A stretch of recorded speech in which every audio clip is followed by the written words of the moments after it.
Tá. Deixa eu dormir. Gente, pois vamos lá. Essa aí, ó. Ah, é aqui. Deixa eu apagar logo aqui. Tá bom. Tá bom aí ou tá escuro?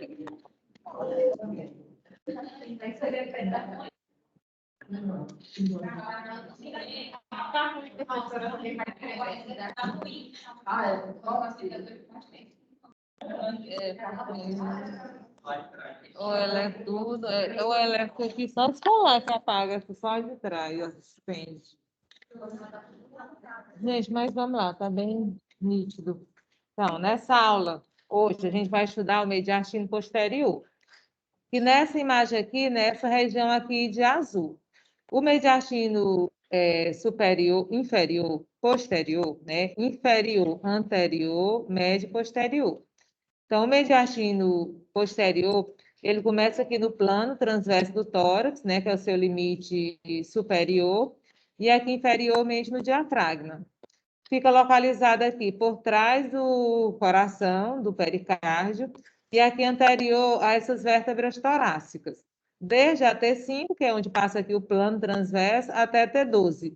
É um espaço bem reduzido, né? Porque o coração já fica bem nessa região posterior, então o mediastino posterior é um espaço bem reduzido.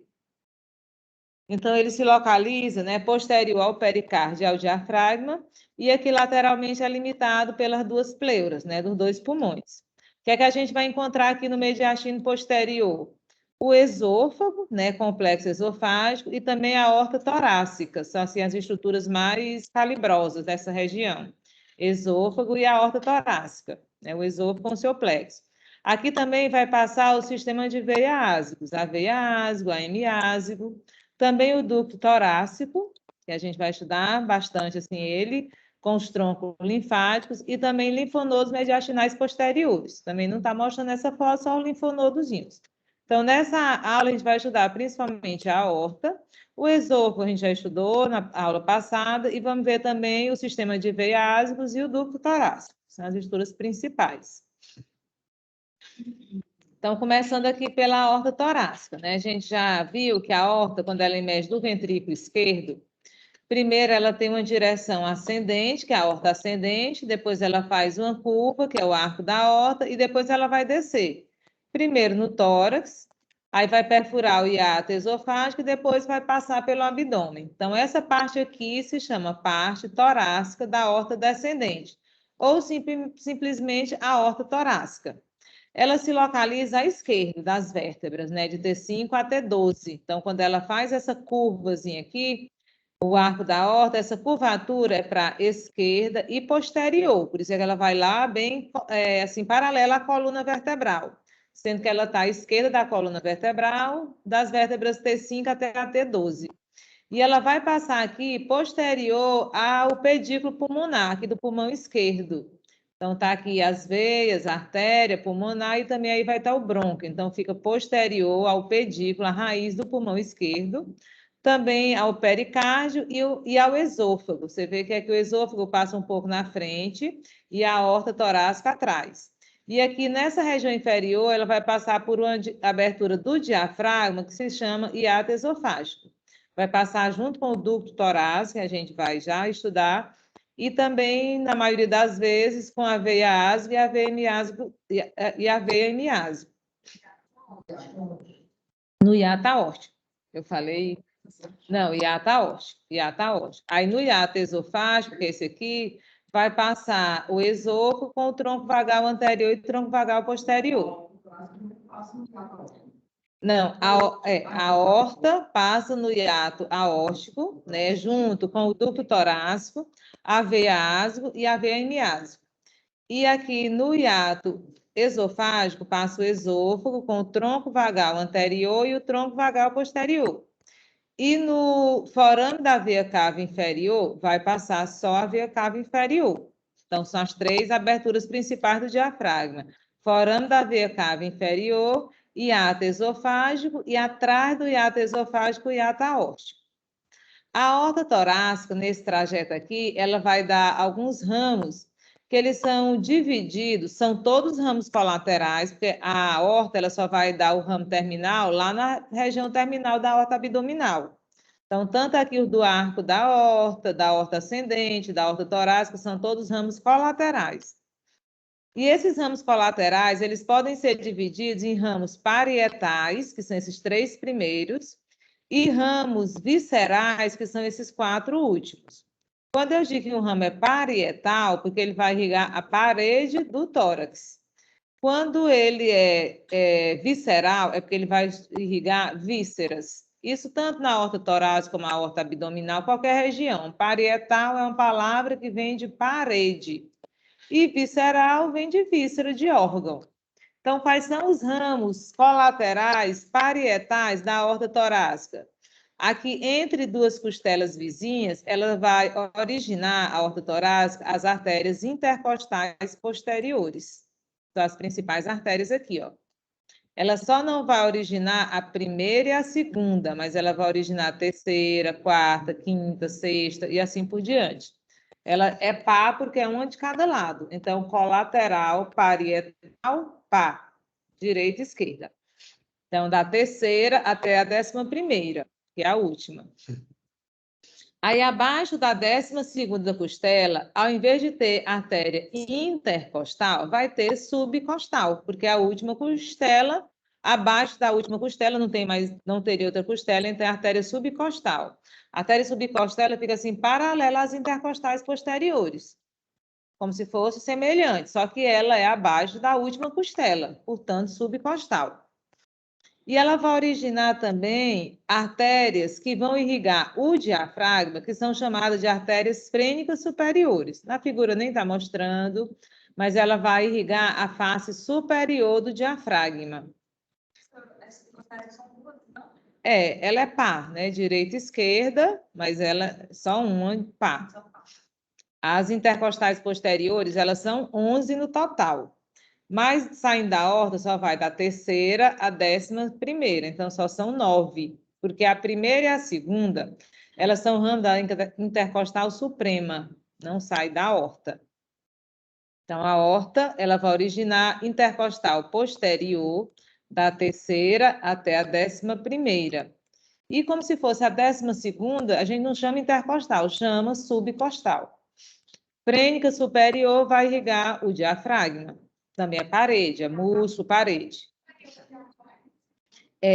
Porque a aorta abdominal, ela vai originar a frênica inferior. E a aorta torácica origina a frênica superior. Então, uma vai irrigar o diafragma por cima, né, a frênica superior, e o outro diafragma por baixo, a face inferior. As intercostais posteriores direitas também, né? Sim, tanto direita como as esquerdas.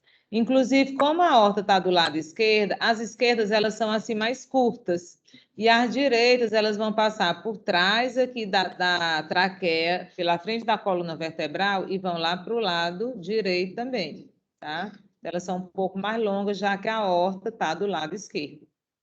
Então, esses 3 primeiros ramos aqui, eles são parietais. Esses 4 últimos aqui são viscerais. As artérias esofágicas, está aqui mostrando, ó, uma está aqui no meio, outra está lá em cima, outra está aqui. Ela é em número assim variável, normalmente de 3 a 5 nas pessoas. E elas também são ramos viscerais, né? Porque elas vão para o esôfago, que é uma víscera. Vai originar também as artérias bronquiais, que são essas aqui, ó. Elas vão para os brônquios, também são viscerais. E ainda vão originar artérias pericárdicas e artérias mediastinais, que elas vão irrigar mesmo o pericárdio, o nome já está dizendo, e a região aqui do mediastino, linfonodos, outras estruturas que tem no mediastino. Então, esses 3 primeiros parietais e as 4 últimas viscerais, são os ramos colaterais da aorta torácica. Sim. Todas são, as colaterais todas são pares. As viscerais, não. As bronquiais são pares, mas essas aqui são ímpares. As esofágicas, ela dá assim, um em cima, um embaixo, então a gente considera como ímpar.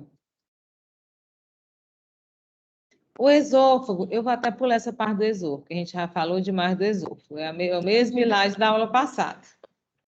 Vamos falar em outras estruturas que a gente não estudou ainda, como, por exemplo, o ducto torácico, né?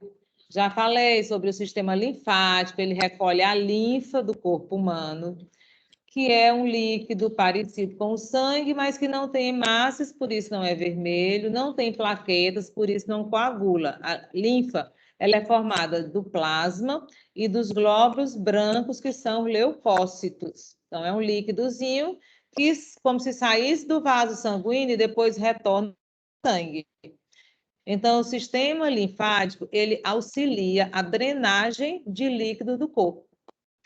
E uma das principais estruturas do sistema linfático é o ducto torácico. Então, o ducto torácico é um canalzinho bem fino, deixa eu ver se tem outra figura melhor, aqui só uma figura esquemática, é um ductozinho fino que vai drenar a linfa de toda essa região aqui inferior do corpo, membro inferior, abdômen, mas também do quadrante superior esquerdo do corpo, e vai recolher essa linfa e vai drenar lá para a junção da veia subclávia com a veia jugular interna do lado esquerdo, que é uma regiãozinha que a gente chama de ângulo venoso esquerdo. Depois eu vou mostrar outra figura, porque a gente pode dividir o corpo da gente em 4 quadrantes. Eu divido aqui, superior, inferior, direito e esquerdo. 3 quadrantes são drenados, a linfa é drenada pelo ducto torácico. Os 2 quadrantes inferiores, direito e esquerdo, e o quadrante superior esquerdo. Então, esquerdo. O que foi que sobrou? O quadrante superior direito. Esse quadrantezinho aqui, superior direito, que vai ser um outro ducto que se chama ducto linfático direito. No corpo humano, só tem 2 ductos linfáticos. Um é chamado ducto torácico e o outro é chamado ducto linfático direito. O ducto linfático direito só drena um quadrante do corpo. E o ducto torácico drena 3 quadrantes do corpo humano. Então, ele é principal, ele é maior. Ele vai se originar, o ducto torácico, numa estruturazinha que tem dentro do abdômen, numa dilataçãozinha que tem aqui no abdômen, que se chama cisterna do quilo. É o nome dessa estrutura, cisterna do quilo. Essa cisterna do quilo, ela aqui, ela está um pouco escondidinha, ela está bem aqui, mas está bem escondida, a figura não está boa. Mas ela fica aqui, ó, abaixo do diafragma, na cavidade abdominal. E essa cisterna do quilo, ela é formada pela junção de troncos linfáticos. Quais são esses troncos? 2 troncos lombares, que vêm aqui do membro inferior, e um tronco intestinal, que vai recolher a linfa dos órgãos abdominais. Principalmente no abdômen, tem principalmente estruturas digestivas, intestino, delgado, grosso, então a gente chama de tronco intestinal. Então, nessa outra figura aqui, ó, tem o tronco lombar, né, direito e esquerdo, e aqui o intestinal. Aí eles vão se juntar e vão formar a cisterna do quilo. Cisterna do quilo se localiza anterior à segunda vértebra lombar, ou seja, na cavidade abdominal. Então, é assim que se forma a cisterna do quilo. Os troncos lombares vêm trazendo a linfa dos membros inferiores.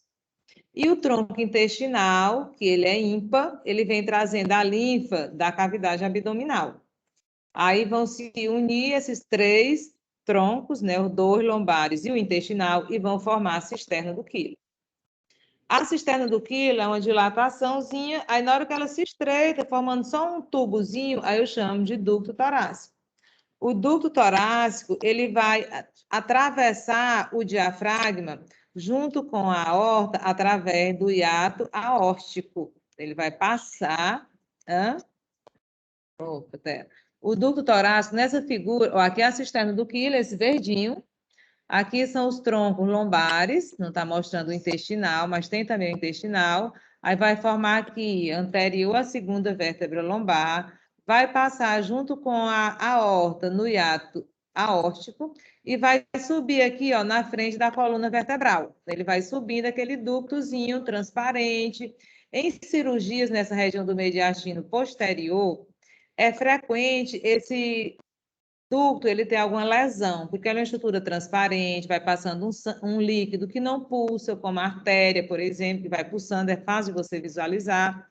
E alguns procedimentos, por exemplo, um câncer que já está, né, bem invasivo, às vezes tem uma lesão nesse ducto, E aí a linfa, ela é escoada, ela é drenada para a cavidade torácica e ela começa a comprimir as estruturas. Aí, às vezes, o paciente, um pós-operatório, tardio, uma semana depois, 5 dias, ele começa a ter dor no tórax e dispneia, dificuldade de respirar, porque está acumulando aquela linfa ali dentro da cavidade torácica. Aí, muitas vezes, normalmente, ou faz a toracocentese ou então um procedimento cirúrgico mesmo, para drenar aquele líquido. Que a linfa vai subindo e ela vai, em vez de chegar e voltar para o sangue, ela fica, né, derramando aqui na cavidade torácica. Aí muita linfa aqui, e a linfa, quando ela vem aqui da região abdominal, ela é assim meio, ela tem muita gordura, ela fica meio esbranquiçada, assim, uma coloração leitosa. Quando o médico vai fazer a toracocentese, aí quando ele vai sugar aquele líquido, ele vê esse líquido assim meio esbranquiçado, leitoso. Aí já sabe que é essa linfa lá da região abdominal. Então, comprime os pulmões, o coração, comprimindo o pulmão dá dispneia, comprimindo o coração dá uma dorzinha torácica, né, uma angina. Não sei como é que sobe a língua para a gravidade. Sim. Vai ter válvula lá. O que faz a linfa, ela circula bem lentamente. O sangue é rápido, a circulação da linfa é lento. Mas o que faz ela circular é a pressão negativa do tórax. O tórax, quando a gente respira, tem assim um vácuo, uma pressão negativa, que vai trazer o sangue e a linfa. E também a movimentação mesmo. Algumas situações de gravidez, de menstruação, aí essa drenagem ela vai ser mais lenta, né? Mas ela é básica, é por isso que é importante movimento, atividade física, porque a própria musculatura contraindo, né, já vai ajudando esse fluxo, né, retrógrado, assim, contra a gravidade. Então, esse é o trajeto do torácico, né? Que é esse verdinho que você está vendo aqui. Ele vai subir, vai passar pelo diafragma, através do hiato aórtico, vai passar anterior à coluna vertebral, entre a aorta e a veia áziba. Aqui a aorta foi cortada, deixa eu ver se tem outra figura. Tem, mas ele passa aqui. Imagina a aorta passando aqui, aí fica entre a aorta e a veia áziba, que é essa azulzinha aqui. Aí vai passar por trás do arco da aorta, por trás aqui da veia braquicefálica, e ela vai desembocar, o ducto torácico, ele vai desembocar aqui nessa regiãozinha que é a junção da veia subclávia com a veia jugular interna do lado esquerdo. Essa região se chama ângulo venoso esquerdo. Aí, depois desse trajeto, a linfa de 3 quadrantes do corpo, ela vai ser drenada para dentro do sangue venoso. Só que o ducto torácico, quando ele está chegando aqui nesse ângulo venoso, ele vai receber mais 3 troncos. O tronco jugular, que vem aqui da cabeça e pescoço, o tronco subclávio, que vem do membro superior, e o tronco broncomediastinal, tudo isso aí do lado esquerdo. Então, por isso é que ele vai drenar esses 2 quadrantes inferiores e também o quadrante superior esquerdo, porque vai receber esses troncos. Ó, os vasos linfáticos, eles são fininhos e eles vão se juntando, né? E vão formar 3 troncos. Então, quantos troncos linfáticos tem no corpo humano? 5. Um que vem da cabeça e pescoço, jugular. O que vem do membro superior, subclávio. O que vem do tórax, broncomediastinal. O que vem dos membros inferiores, lombares. E o que vem da região abdominal, intestinal. Só o intestinal é ímpar e os outros 4 são pares. Então, aqui já na região torácica, próximo ao ângulo venoso, o ducto torácico vai receber o tronco jugular esquerdo, subclávio esquerdo e broncomediastinal esquerdo. Por isso é que ele vai drenar esses 4 quadrantes do corpo humano. Tudo bem? Ó, aí está aqui o ducto torácico subindo.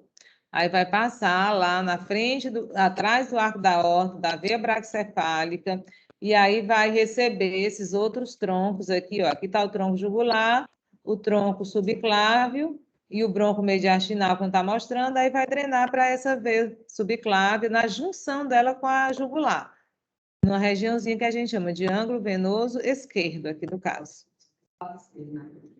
O ducto torácico vai para o lado esquerdo. Aí o ducto linfático direito no ângulo venoso direito. Porque no mesmo lugar, só que do lado direito. Aí o ducto linfático, o ducto torácico, ele é longo, porque ele começa no abdômen, percorre todo o tórax até chegar no ângulo venoso. O ducto linfático direito, que é o que tem do lado direito, ele já se forma aqui pela junção desses 3 troncos, então ele é curtinho. Juntou aqui esses 3 troncos, tronco jugular, tronco subclávio e tronco broncomediastinal direito, já formou aqui o ducto linfático direito. Aí o ducto linfático direito, ele vai desembocar na veia subclávia, na junção dela com a veia jugular, que se chama ângulo venoso direito. Então, no ângulo venoso direito, desemboca o ducto linfático direito. No ângulo venoso esquerdo, desemboca o ducto torácico. Está aqui mostrando o ducto linfático direito e aqui o ducto torácico. Aí, se eu for dividir o corpo em 4 quadrantes, esse quadrante aqui, superior direito, é drenado pelo ducto linfático direito. O quadrante superior esquerdo e os 2 quadrantes inferiores, eles são drenados pelo ducto torácico.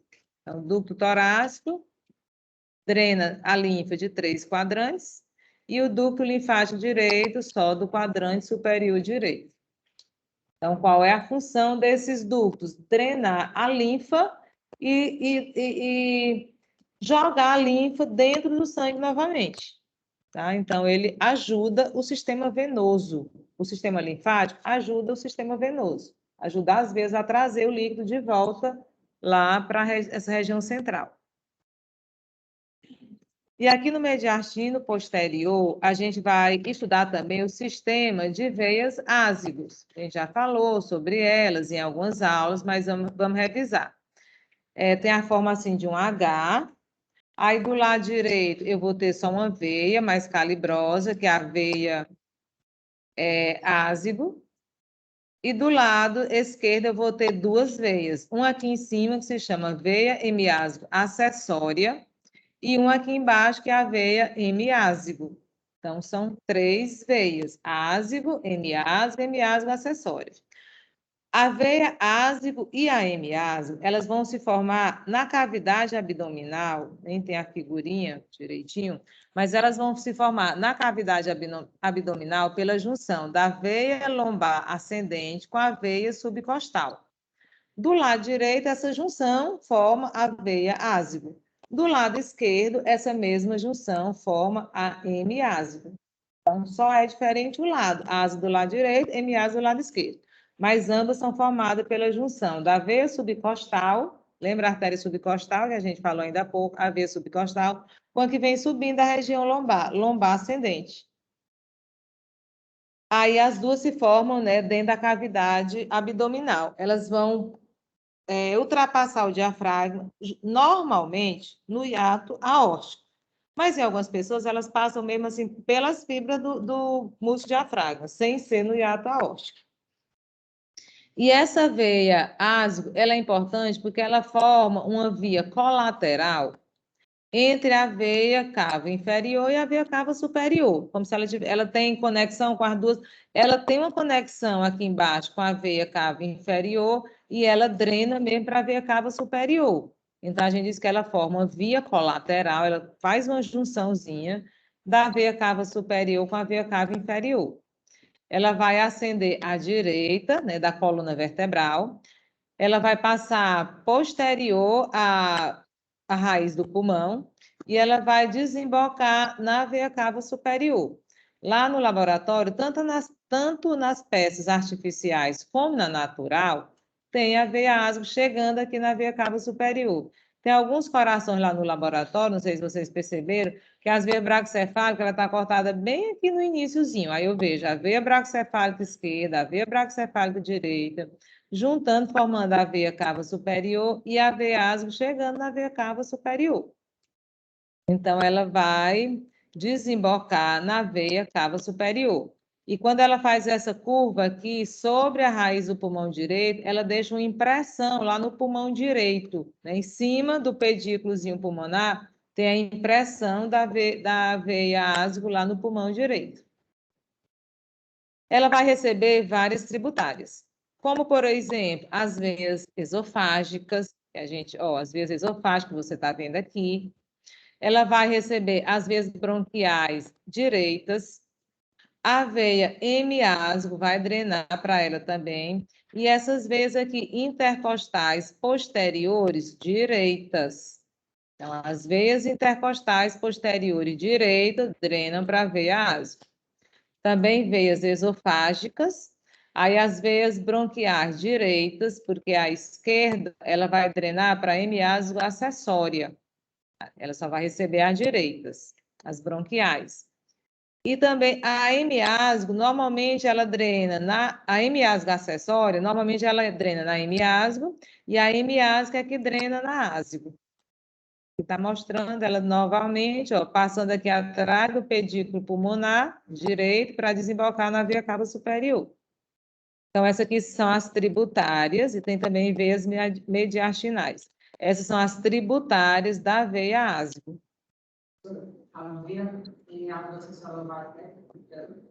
Ela vai aproximadamente até a oitava, aqui embaixo até a oitava. Ela vai se formar mais ou menos ao nível da quarta, aí vai descer até a oitava. Aqui está aqui tá mostrando a ásgo, aí aqui a hemiásgo e aqui a hemiasgo acessória. A hemiasgo acessória, ou ela pode ir para ásgo, ou ela vem para hemiasgo, e aí a hemiasgo vai para ásgo.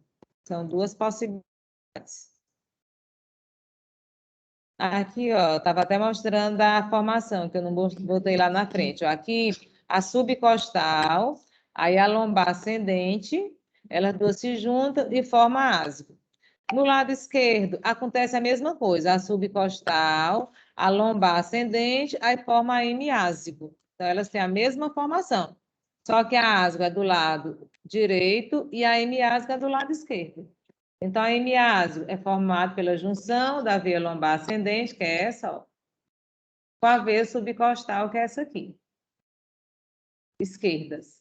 Ascende à esquerda da coluna vertebral, posterior à horta, e ela vai desembocar na veia ásgo. Ela vem aqui e desemboca na veia ásgo. Ela vai cruzar o plano mediano para desembocar na veia ásgo. Quais são as veias que ela vai receber aqui? Quais são as veias tributárias? As veias intercostais posteriores esquerdas e inferiores. Normalmente abaixo de T8, aí essas mais inferiores. Veias esofágicas, também as esofágicas, elas drenam tanto para ásgo como para hemiásgo. E veias mediastinais, que também vão drenar para ambas. Aí a veia hemiásgo acessória, se eu imaginar isso aqui um H, ela é esse ramo aqui superior do H do lado esquerdo. Ela vai começar no quarto ou quinto espaço intercostal, vai começar por aqui, quarto ou quinto espaço intercostal, e ela vai descer também à esquerda da coluna vertebral até mais ou menos a oitava costela. Aí ela vai desembocar ou na veia hemiásgo, ou então ela faz aquela voltinha e vai direto para asgo. Então ela desemboca na veia asgo ou na hemiásgo. Qual é que as tributárias dela? As veias interposteriores esquerdas, só que essas mais inferiores. Desculpa, lá em cima. As veias intercostais posteriores, só que as mais superiores. E as esquerdas superiores. Normalmente da quinta, que é onde ela começa, até a oitava, que é onde ela termina. E também veias bronquiais esquerdas. O brônquio que está aqui, né, nessa região, também vai drenar para ela. Então, essas aí são o sistema de veia asgo, hemiasgo e hemiasgo acessória. Aqui está a mesma coisa. E no mediastino posterior, além do esôfago, plexo esofágico, a aorta e esse sistema de veio asgo, a gente vai encontrar também algumas estruturas nervosas aqui. A principal formação do sistema nervoso encontrado nessa região é o tronco simpático. O que é o tronco simpático? Essa sequência aqui de gânglios unidos por ramos interganglionares. Esses gângliozinhos, essa bolinha amarela, gânglios, que estão assim paralela à coluna vertebral, a gente chama de gânglios paravertebrais, porque eles estão de cada lado da coluna vertebral, paralela à coluna vertebral. O tronco simpático, essa formação se chama tronco simpático. O tronco simpático é a principal formação anatômica do sistema nervoso simpático. A inervação, ela vai sair da medula espinhal, né? A coluna lateral da medula espinhal vão sair neurônios do sistema nervoso simpático. Quando ele sai aqui na raiz ventral do nervo espinhal, aí eles vão fazer uma sinapse nesses gângliozinhos aqui. Aí eles são chamados de gânglios paravertebrais. Aí aqui são várias possibilidades, né? Como eu já falei desde a aula passada. Uma possibilidade é aquela fibrazinha pré-ganglionar que saiu da medula espinhal fazer uma sinapse com esse gânglio paravertebral e a fibra pós-ganglionar já inervar aqui uma víscera, como por exemplo o esôfago. Aí aqui são fibras pós-ganglionares que já vêm, digamos, para o esôfago. Então, essa formação aqui é o tronco simpático. Ele tem na região cervical, torácica, lombar, sacral e coxígea. Ele vai acompanhando toda a coluna vertebral, tá?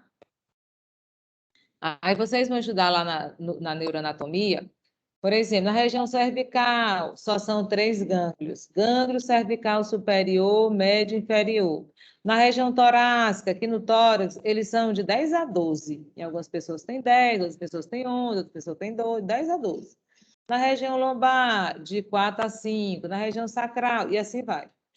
Aí, lá no cóccix, tem 2 troncos, assim, direito e esquerdo, eles vão se encontrar lá no cóccix, né? Vai formar só um gânglio coxígeo. E é ímpar o gânglio coxígeo, juntou lá embaixo. Assim, varia de pessoa para pessoa. Porque, por exemplo, são 3 cervicais. O cervical inferior, às vezes, se fusiona com o torácico 1, primeiro torácico. É variável. Aí no tórax pode ser 10, 11 ou 12. Na região lombar pode ser 4 ou 5. Na região sacral pode ter 3, 4 ou 5. Tá? É variação anatômica de pessoa para pessoa. Artérias e veias e nervos, principalmente, aliás, veia e nervo. Tem muita variação anatômica, muita. Tanto é que a gente faz, desemboca tal ou em tal. Por exemplo, a veia bronquial esquerda, ela vai desembocar na veia hemiástica acessório ou em um intercostal posterior. A veia hemiástica acessória desemboca na hemiástica ou na asca, porque varia mesmo de pessoa para pessoa. Na asca, não forma H. Vai formar o H, em qualquer caso vai formar o H. Só que esse traçozinho aqui horizontal, ele pode ser só um ou ele pode ser 2, assim, ó. Mas de qualquer forma vai formar um Hzinho. Então, assim, são variações anatômicas. Não compromete a inervação e nem a drenagem, é só mudança mesmo de pessoa para pessoa. E são as estruturas que mais sofrem variação anatômica no homem, né? Na espécie humana. É veia e nervo. Esse tronco simpático, só ele é muito melhor então vai a obra, vai isso. O tronco simpático, ele vai ser responsável pela inervação simpática do corpo humano inteiro. Toda inervação simpática tem que passar nessa estruturazinha, vem aí. Porque a inervação simpática, ela só sai da medula espinhal. Não tem nenhum nervo craniano que tenha fibra simpática. Então, mesma coisa que seja lá da cabeça, glândula lacrimal, glândula salivar, sai da medula torácica. Aí pega, vem aqui através do tronco simpático, cervical. Quando chega aqui, sai está perto da carótida. Ela vai pegar uma carona na carótida e vai chegar nas estruturas. Que aí a gente chama plexo nervoso carotídeo. Se pegar uma carona na carótida interna, plexo nervoso carotídeo interno.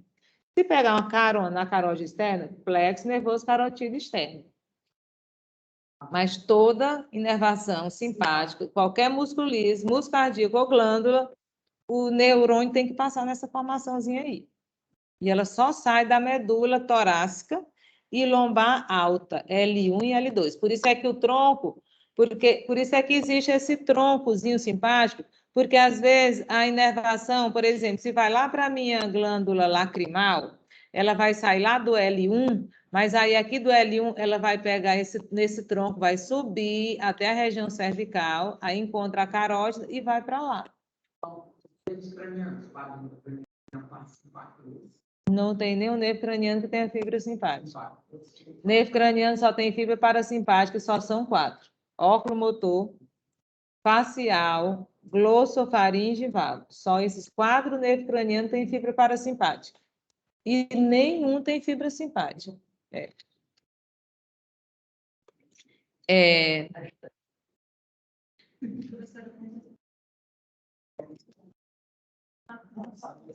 Você também vai saber isso aí, dependendo da tua área, claro, né?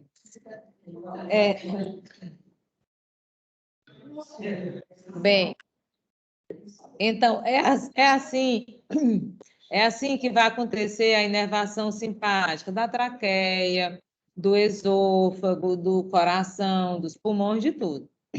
É através desse tronco simpático e desses gânglios, desses ramos, é assim que acontece. Mas a região abdominal só saem fibras parasimpáticas de L1 e L2, está lá em cima. Então, algumas vísceras aqui abdominais, elas são inervadas por região torácica ainda. Aí os neurônios, quando saem aqui da coluna da medula espinhal, eles vão passar por esse tronco simpático sem fazer sinapse. Aí eles vão formar um nervozinho, deixa eu mostrar uma outra figura. Ele sai aqui da medula espinhal, passa no tronco simpático sem fazer sinapse. Aí eles passam pelo diafragma e vão lá para a cavidade abdominal. Esses nervos, eles são chamados de nervos esplâncnicos maior, menor e imo. Que são esses aqui, ó. Esse vermelhinho aqui, esse amarelinho e esse amarelinho. Nervos esplâncnicos imo. Maior, menor e imo. Eles são formados no diafragma, no tórax, perfuram o diafragma e vão para a cavidade abdominal. Na cavidade abdominal, eles vão inervar o estômago, o intestino delgado, o intestino grosso, várias estruturas. E eles vão fazer sinapses não nesses gânglios aqui paravertebrais, mas nos gânglios que estão aqui na frente da coluna, que são gânglios pré-vertebrais, pré-ganglionares. Não, pré-vertebrais, viu? Opa. Ah, não, desculpa. O gânglio ainda está aqui, aqui são as fibras. Tudo bem, eles vão passar aqui, ó, esses nervos esplâncnicos, maior e menor, e o imo, eles vão se formar na cavidade torácica, vão passar pelo diafragma e vão fazer sinapses nesses gânglios aqui, ó. Aí, gânglios pré-vertebrais, porque eles estão na frente da coluna vertebral, não estão do lado, estão na frente. Porque os gânglios simpáticos, existem os paravertebrais, que tem em toda a coluna vertebral, e existem os pré-vertebrais, que só tem na cavidade abdominal. Eles têm até nome. Celíaco, mesentérico superior, mesentérico inferior e renal, aórtico renal. E eles vão fazer a inervação das vísceras abdominais, a inervação simpática. Tá? Mas eles começam aqui no tórax e vão para o abdômen. Entenderam? Isso é bem complexo. Não sei qual capítulo que vocês já estão lá no Ângelo Machado, mas isso aqui tudo tem um capítulo do Ângelo Machado só para explicar isso aqui. Não. Na verdade, são 2 capítulos do Ângelo Machado, acho que, se eu não me engano, 12, 13, por aí. É bem na metade ali do Ângelo Machado, mas ele é só para explicar o sistema nervoso autônomo. Porque, assim, sistema nervoso autônomo é neuroanatomia, mas a gente estuda um pouco na visceral, um pouco na fisiologia, mas é neuroanatomia. Então, para você entender toda a dinâmica dele, você tem que entender desde a medula, os nervos cranianos, aquelas fibras, Ah, era outra turma, que elas estavam fazendo uma confusão com aquelas fibras do nervo. Meu Deus, que é a coisa mais simples do mundo. Fibra aferente, mais especial, fibra aferente. Porque aquilo ali, gente, não é nada para decorar. Você tem que entender aquelas fibras, né? Aí vocês terminam o nervo. Quais são as fibras presentes no nervo hipoglosso? Estão estudando isso aí? Fibra aferente somática, que o monte de filho bota lá. FEV, fibra aferente somática. Fibra aferente visceral. Então, hã? Então, isso aí, assim, você saber aqueles tipos de fibras dos nervos cranianos é o beabá da neuroanatomia. Não vão decorar a neuroanatomia, você tem que entender. Neuroanatomia, eu te dou uma coisa, você pega o fio da meada, depois que enlinha assim, aí pronto, enlinhou, se enlinhar aquele fiozinho, porque ele é complexo mesmo. Mas assim, aqui vocês só vão entender nesse meu slidezinho que no mediastino posterior, né, próximo da coluna vertebral, se localizam as principais estruturas do sistema nervoso simpático, que são as estruturas. A principal de todas é o tronco simpático. É um troncozinho que vem paralelo à coluna vertebral, que é formado por alguns gânglios, uma bolinha, uns gânglios, e unindo aqueles gânglios, tem um neurôniozinho unindo ele, que são chamados de ramos interganglionares. Aí, na cavidade abdominal, além dos gânglios paravertebral, tem um bem no meio, assim. Aí são gânglios pré-vertebrais. Nesses gânglios, ou para ou pré-vertebral, vai ter sinapse do neurônio pré-ganglionar com pós-ganglionar, que são estruturas da inervação simpática. E vão inervar tanto vísceras torácicas como também vísceras abdominais. Porque os nervos esplâncnicos, maior, menor, imo, eles vão perfurar o diafragma e vão para a cavidade abdominal. Inervar essas vísceras aí abdominais também, estômago, fígado, intestino, rim, baço, pâncreas, essas vísceras, tá? E é isso, pessoal. Gente, olha, não sei, acho que mais para os que estão em casa, sexta-feira não vai ter funcionário no laboratório, então a gente não vai ter aula prática da sexta-feira. Sexta-feira de manhã, quinta. Então, sexta-feira, vocês vão ficar o horário mesmo estudando em casa, tá? Então, combinando aí fazer uma revisão com os monitores, combinem com ele. E o conteúdo da nossa prova prática é o que vocês viram até agora. Essa parte de mediastino posterior, a gente não vê nada lá. A única coisa que vejo lá, né, o esôfago e a veia asma chegando lá na veia cava superior. Mas essas outras estruturas, ducto, torácico, sistema de veia asma, não. Tá? A chamada vai ficar aquela mesmo lá da sala de aula, tá? Então, liberar.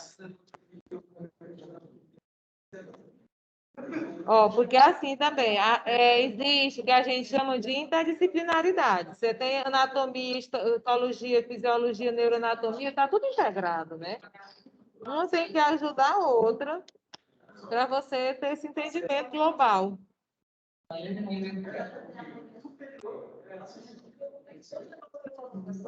Sabe qual é o problema de neuro?